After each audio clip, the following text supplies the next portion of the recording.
ابوك ما رضيش يجوزني. ابوك ما رضيش يجوزني. ابقى زي الربع. يا اشرف. ايه اللي انت ليه راكب فوقي؟ ابوك ما رضيش يجوزني. راجع عليك اللي انت بتعمله ده. ابوك يا ابن العم زي الطين ما رضيش يجوزني. انا هرمي نفسي يا ابن العم. راجع عليك اللي انت بتعمله ده يا اخي. يا اخي ما عاوزش اندل اندل ابوك. انا راح اقول لابوك. روح يا انا ابو الخيل اهو. دروك انا هجي اقول لابوك.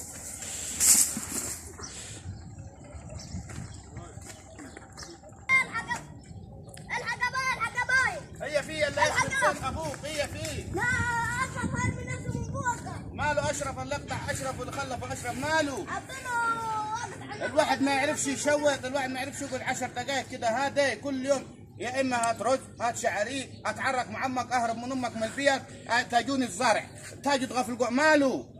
واقف فوق النخله هناك عاوز يرمي نفسه من فوق. نخلة مين؟ الحج عسر ده؟ لا ما نخلة مين؟ للحج بطاصايه وطمطمايه اخوه. اخوات بتب فجيه ده. طب تعال نشوفوه تعال.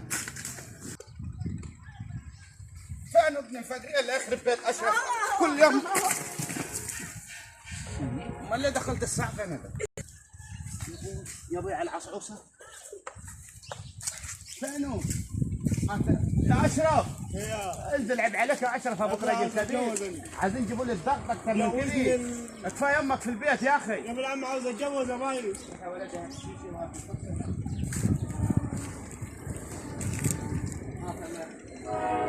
يخرب بيت ابوكم عشان ترتاحوا. انزل يا اشرف عيب عليك. لا عاوز اتجوز. عايز تتجوز مين؟ البنت اللي بالتليفون دي بتاعت الاتصالات. النا فيهم لما تقول دوس نجمه بتاعت الكمبيوتر دي. وعاوز تتجوز ده ما تنفعش مع عمك. ليه؟ لما تتكلم فرنساوي مش ده. ما تعرف تطبخ. ده دي مش بقول لك دي مش مضمون على السرير وتقول لك قال يا بيبي.